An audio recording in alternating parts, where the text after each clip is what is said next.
5 seconds. Start.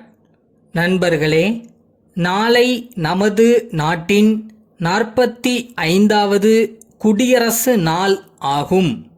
நாடெங்கும் வழக்கமான முறையில் இந்த நாள் மகிழ்ச்சியோடும் உணர்ச்சியோடும் ஆடம்பரமற்ற வகையில் கொண்டாடப்பட இருக்கிறது. இந்த நல்ல நாளில் நாட்டு மக்கள் அனைவருக்கும் என் மகிழ்ச்சியையும் வாழ்த்துக்களையும் தெரிவித்துக் கொள்ள விரும்புகிறேன்.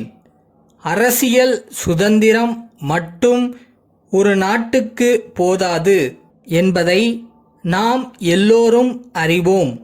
அது மக்களின் தேவைகளை பூர்த்தி செய்வதற்கு உதவும் ஒரு வாய்ப்பாக இருக்கும். ஆனால் மக்கள் உண்மையான மகிழ்ச்சியையும் திருப்தியையும் அடைவதற்கு பொருளாதார சுதந்திரம் மிகவும் அவசியம் என்பதை சுட்டிக்காட்ட விரும்புகிறேன். பொருளாதார சுதந்திரத்தை பெறுவதற்காகத்தான் நாம் கடந்த பல ஆண்டுகளாக பாடுபட்டு வருகிறோம். தொழில் துறையிலும் விவசாயத் துறையிலும் முன்னேற்றம் காண்பதற்காக நாம் திட்டமிட்ட முறையில் முயற்சிகள் மேற்கொண்டு வந்துள்ளோம். பல 5 ஆண்டு திட்டங்களை தீட்டி அவைகள் வெற்றிகரமாக நிறைவேற்றப்பட்டுள்ளதையும் நாட்டு மக்கள் நன்கு அறிவார்கள். ஆனால் இத்திட்டங்களின் மூலம் மக்களுக்கு கிடைத்துள்ள நன்மைகள் பற்றி நாம் எண்ணி பார்க்கும்போது நமக்கு கவலையும் வருத்தமும் ஏற்படுகின்றன. இதற்கான காரணங்கள் என்ன? நாட்டில் சிலரிடையே பேராசையும் சுயநலமும் ஏற்பட்டுள்ளன. இவைகள் காரணமாக வரி ஏய்ப்பு, அந்நிய செலாவணி பற்றிய குற்றங்கள் போன்ற தேச விரோத செயல்கள் பெருமளவில் காணப்படுகின்றன. இவை பற்றி அரசு தக்க நடவடிக்கைகளை மேற்கொண்டு வருகிறது என்பதை இந்த சமயத்தில் தெரிவித்துக் கொள்ள விரும்புகிறேன். நாட்டில் அமைதியும் ஒழுக்கமும் உற்பத்தி பெருக்கமும் கல்வியில் முன்னேற்றமும் ஏற்பட வேண்டும் என்பதில் அரசு கண்ணுங்கருத்துமாக இருக்கிறது. தொழிலாளர்கள் ஒழுங்காக தங்கள் வேலைகளை செய்து உற்பத்தி பெருக்கத்திற்கு உதவ வேண்டும் என்று கேட்டுக்கொள்கிறேன். மாணவர்கள் சிறந்த முறையில் கல்வி நிலையங்களுக்கு சென்று படிக்க வேண்டும் என்றும் அரசு ஊழியர்களும் மற்றும் தனியார் நிறுவனங்களில் பணிபுரிபவர்களும் தத்தம் வேலைகளை நல்ல முறையில் செய்ய வேண்டும் என்றும் விரும்புகிறேன். வரும் ஏப்ரல் மாதத்தில் நாடாளுமன்றத்திற்கான தேர்தல்கள் நடைபெற இருப்பதை நாட்டு மக்கள் நன்கு அறிவார்கள்.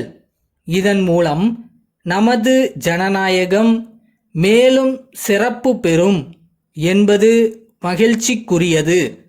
ஜனநாயகத்தின் வெற்றி மக்களின் மனத்திட்பத்தை பொறுத்திருக்கிறது. தங்களுக்கு வேண்டிய அரசாங்கத்தை தேர்ந்தெடுக்கும் அதிகாரம் மக்களுக்கு மட்டுமே உண்டு. இந்திய மக்கள் தங்களுடைய அரசியல் முதிர்ச்சியை அவ்வப்போது நிரூபித்து வந்துள்ளனர். இந்த முறையும் நமது மக்கள் தங்களுடைய அரசியல் கடமையை சரிவர செய்வார்கள் என்று நம்புகிறேன். நமது நாட்டில் ஜனநாயக முறைகள் உறுதியாகவும் ஆழமாகவும் வேரூன்றி இருக்கின்றன என்பதில் ஐயமில்லை. பாரபட்ச முறை, நேர்மை ஆகியவற்றில் உயர்ந்த தரத்தை பின்பற்றுவதில் நமது தேர்தல் யந்திரம் பெரும் வெற்றியை பெற்றிருக்கிறது என்பதில் நாம் பெருமை கொள்ளலாம்.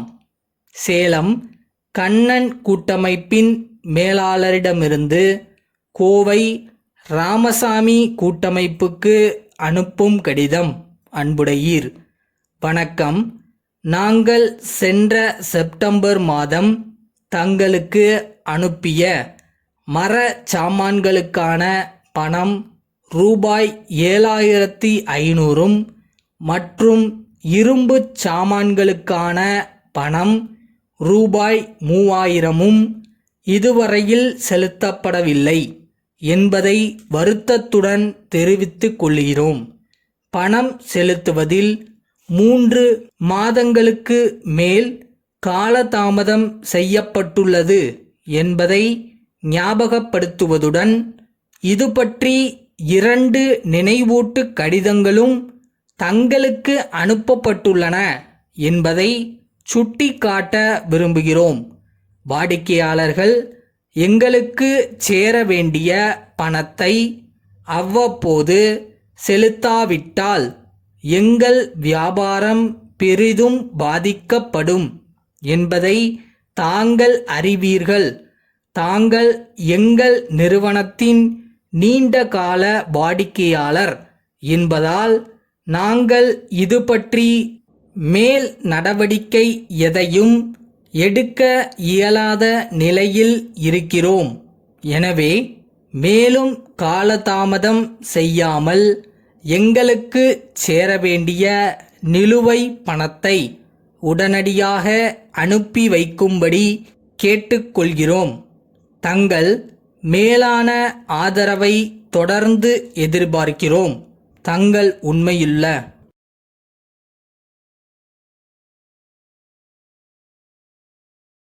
மனம் நினைத்தால் அதை தினம் நினைத்தால் நெஞ்சம் நினைத்ததை அடையலாம்.